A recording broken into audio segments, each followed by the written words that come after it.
Welcome to the Deep Dive. We're here to help you cut through the noise, taking complex sources and giving you the key takeaways you really need. Today we're tackling just one source, but it's a big one. It looks at a huge challenge: powering Sub-Saharan Africa.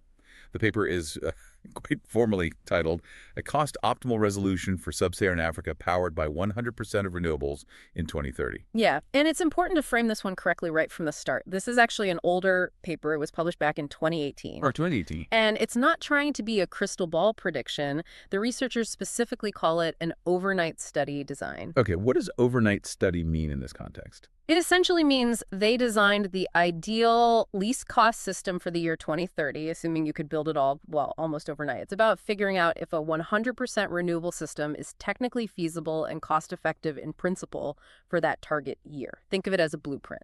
Got it. And the context in Sub-Saharan Africa, SSA, is, well, it's pretty stark, isn't it? The study highlights this massive potential, huge solar, wind, hydro resources. Absolutely enormous potential. But despite that, there's this severe energy crisis ongoing. Access to basic electricity is still a dream for hundreds of millions of people. And that has real economic consequences. It's not just about lights. The study points out that billions, literally billions, are spent every year on really inefficient, sometimes dangerous alternatives because the grid isn't there or isn't reliable. You mean things like kerosene lamps? Kerosene, yeah. Charcoal for cooking, which has huge health and environmental impacts, or businesses relying on expensive, polluting diesel generators just to operate. It really holds back development. And the clock is ticking because demand is set to explode. They're projecting that by 2030, electricity needs in SSA will at least double. Possibly even triple. Population growth, economic development, it all drives up demand. So meeting that kind of growth sustainably in just a few years, it's less an energy transition and more like an energy revolution they're modeling. Exactly. That's the core challenge this research dives into. How do you pull that off with 100% renewables? Okay, so let's break that down. How did they actually model something that complex? A whole super region, 100% renewables, skyrocketing demand. Well, the core tool was a pretty sophisticated energy system model using linear optimization. Okay. Basically, you feed the computer all the costs, solar panels, wind turbines, batteries, transmission lines, everything, and you give it the demand profile hour by hour for the entire year. Hour by hour, that sounds intensive. It has to be. That hourly resolution is crucial. You can't just average things out, especially with renewables like solar and wind that fluctuate. The model has to ensure the lights stay on, metaphorically speaking, every single hour of the year, 8,760 hours. Right, accounting for nighttime, cloudy days, calm winds. Precisely. And geographically, they didn't just treat SSA as one big block. They divided it into 16 distinct subregions for the analysis. Oh, okay. Why 16? That lets you model the benefits of connecting different areas. You know, maybe one region has amazing solar potential, another has great wind, another has existing hydro dams. Connecting them allows them to share resources and balance each other out. Which leads directly into the different scenarios they tested, right? They looked at different levels of connection. Exactly. They modeled 4 main scenarios to see how much that interconnection actually mattered for the cost and feasibility. So walk us through those 4. What was the starting point? The first was called the region-wide scenario. This was the most isolated setup. Each of those 16 subregions basically operated as an island. No major high-voltage, direct current, or HVDC lines connecting them. Very decentralized. Okay, island mode. Then what? Scenario 2 was the countrywide. Here, they allowed HVDC connections, but only within the borders of existing countries. So some interconnection, but still limited by national boundaries. Right. Better, but not fully integrated. Then came the area-wide scenario. This is where they modeled a truly interconnected grid. All 16 subregions linked up with a big HVDC transmission network spanning across borders. That sounds like the big leap towards a continental grid. It is. And finally, scenario 4, the integrated scenario. This took that fully connected area-wide grid and added 2 more major demands on top of just electricity. They included large-scale water desalination using seawater reverse osmosis, SWRO. For fresh water, obviously critical. And industrial gas production, specifically synthetic natural gas, or SNG. Wow. Okay, so that last scenario wasn't just about power, it's about power, water, and fuel gas. Exactly. A much more holistic energy system view. And the scale of demand they aimed to meet in that integrated scenario for 2030 was just huge. How huge? We're talking an estimated electricity demand of 866.4 terawatt hours. plus 319 million cubic meters of desalinated water. And on top of that, 268 terawatt-hours low heating value of synthetic natural gas demand. TWHLHV. That's just a way to measure the energy in the gas, right? Correct. It's the usable energy content. So they weren't just powering lights, they were modeling using clean electricity to solve water scarcity and provide industrial feedstock or fuel. Yeah. A total system approach. That sounds incredibly ambitious, but the big headline finding from this study, as I understand it, is that 100% renewables could meet all that demand. Yes, technically feasible. And crucially, the cost actually went down the more integrated the system became. That's the kicker. Integration really drives down the cost. You can see it clearly if you compare the levelized cost of electricity, the LCOE, across the scenarios. LCOE? Remind us what that is again. It's basically the average lifetime cost of generating the electricity. Think of it as the break-even price per megawatt hour. Okay. So what were the numbers? Well, in that highly decentralized region-wide scenario, the LCOE was calculated at 57.8 euros per megawatt hour. Right.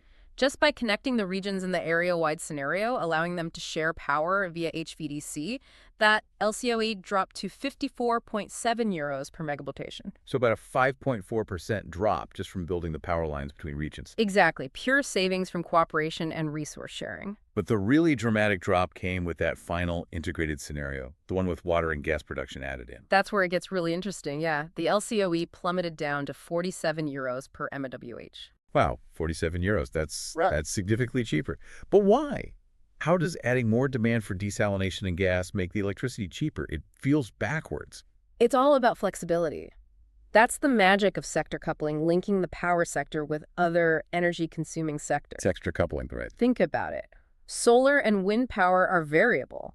Sometimes you have way more power being generated than you need, especially midday or on windy days. Right, the excess generation problem. Normally, you'd either have to curtail that power, just waste it, or store it in batteries, which can be expensive, especially for long durations. Okay. But in the integrated scenario, when you have that excess cheap renewable power, you divert it to run the desalination plants or the synthetic gas production units. Ah, so those plants act like giant sponges for cheap electricity. Precisely. They become flexible loads, they can ramp up production when electricity is abundant and cheap, and maybe ramp down when it's scarce and expensive. They soak up the peaks in supply. I see. And that reduces the need for dedicated electricity storage.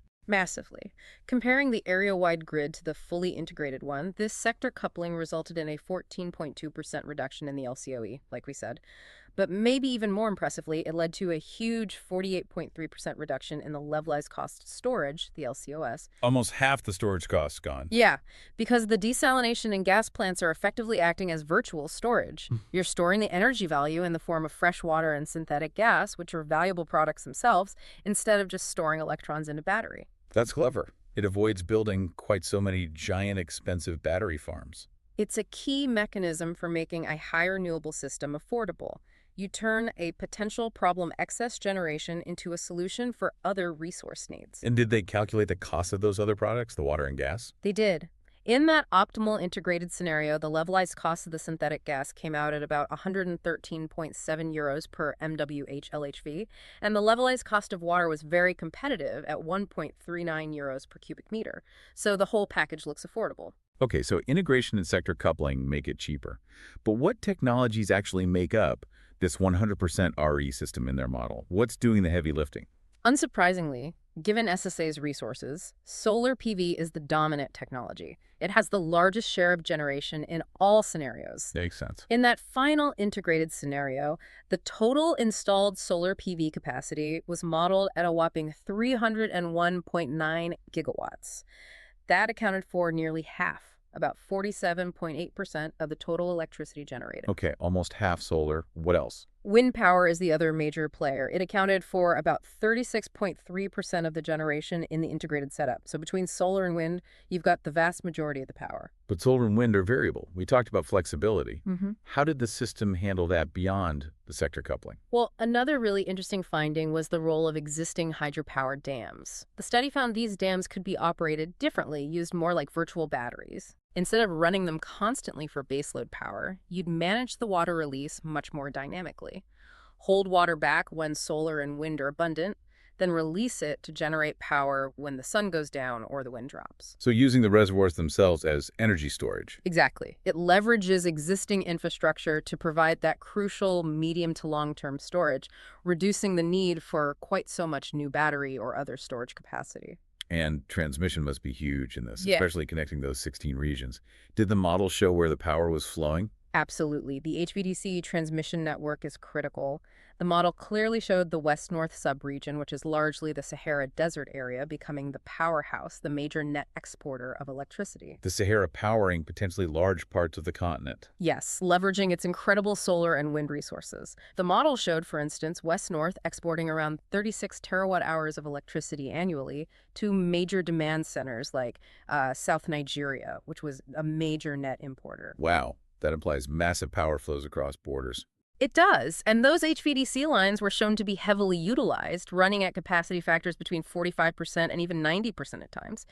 It underscores just how vital that interconnected grid is to making the whole system work cost-effectively. It really highlights the need for cross-border cooperation, doesn't it? Immensely. The economics point strongly towards cooperation, but the politics of building and managing such a grid is obviously a separate real-world challenge. One other thing, what about decentralized power? Things like rooftop solar. Did that play a role? Yes, definitely. The study factored in PV self-consumption, what they call prosumers, people or businesses generating their own power. And that was significant. It was, especially because electricity prices in many parts of SSA can be quite high currently. They found this self-consumption reduced the total demand drawn from the main grid by about 11.2%. Okay, that's substantial. And importantly, it also helped shave the peak load, the highest demand point during the day, by about 5.2%.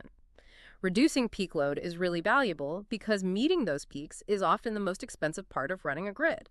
So prosumers play a really helpful supporting role. Okay, so let's try and synthesize this. We've gone through the model, the costs, the technologies. What's the big takeaway for someone listening to this deep dive?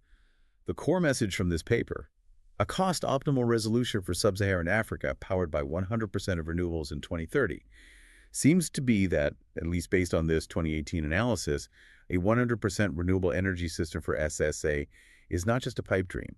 It's technically feasible and critically economically practical. That's the main conclusion, yes. And that economic practicality is worth stressing again. Remember that final LCOE in the integrated scenario, 47 euros per MWH. Right, which sounds low, but how does it compare? It compares very favorably to what new fossil fuel or nuclear plants were estimated to cost around that time.